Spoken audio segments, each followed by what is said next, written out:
Hi friends, ನಾನಿವತ್ತು ನಿಮಗೆ temple style curd rice ಹೇಗೆ ಮಾಡೋದು ಅಂತ ತೋರಿಸ್ಕೊಡ್ತಾ ಇದ್ದೀನಿ. ಬೇಕಾಗಿರೋ ಇಂಗ್ರೀಡಿಯೆಂಟ್ಸ್ ಎಲ್ಲ ವಿಡಿಯೋದಲ್ಲಿ ಡಿಸ್ಪ್ಲೇ ಆಗ್ತಿದೆ. ಹಾಗೆ ಡಿಸ್ಕ್ರಿಪ್ಷನಲ್ಲಿ ಕೂಡ ಡೀಟೇಲಾಗಿ ಮೆನ್ಷನ್ ಮಾಡಿರ್ತೀನಿ, ಚೆಕ್ಔಟ್ ಮಾಡ್ಕೊಳ್ಳಿ. ಈಗ ಒಂದು ಬೌಲ್ಗೆ ಬಾಯ್ಲ್ಡ್ ರೈಸ್ ಆ್ಯಡ್ ಮಾಡಿ, ಹಾಗೆ 1 ಕಪ್ನಷ್ಟು ಕರ್ಡ್ ಆ್ಯಡ್ ಮಾಡಿ. ನೆಕ್ಸ್ಟ್ ಇದಕ್ಕೆ 1/2 ಕಪ್ನಷ್ಟು ಮಿಲ್ಕ್ನ ಆ್ಯಡ್ ಮಾಡಿ. ಕರ್ಡ್ ಮತ್ತು ಮಿಲ್ಕ್ ಕ್ವಾಂಟಿಟಿ ನೀವು ಇನ್ಕ್ರೀಸ್ ಆರ್ ಡಿಕ್ರೀಸ್ ಮಾಡ್ಕೊಬೋದು ಅಕಾರ್ಡಿಂಗ್ ಟು ರೈಸ್ ಕ್ವಾಂಟಿಟಿ ಪ್ರಕಾರ.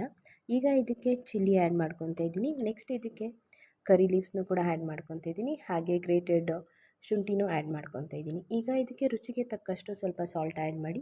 ನೆಕ್ಸ್ಟ್ ಕೊರಿಯಂಡರ್ ಆ್ಯಡ್ ಮಾಡಿ ಒಂದು ಚೆನ್ನಾಗಿ ಮಿಕ್ಸ್ ಕೊಡಿ. ಇದೆಲ್ಲ ಆದಮೇಲೆ ಈಗ ಪ್ಯಾನ್ಗೆ ಒಂದು 2 ಟೇಬಲ್ ಸ್ಪೂನಷ್ಟು ಆಯಿಲ್ ಆ್ಯಡ್ ಮಾಡಿ. ನೆಕ್ಸ್ಟ್ ಇದಕ್ಕೆ ಸಾಸಿವೆ, ಜೀರಿಗೆ ಹಾಗೂ ಕಡಲೆಬೇಳೆನ ಆ್ಯಡ್ ಮಾಡಿ. ಹಾಗೆ ಒಂದು ಚಿಲ್ಲಿ ಕೂಡ ಆ್ಯಡ್ ಮಾಡ್ಕೋಬೋದು.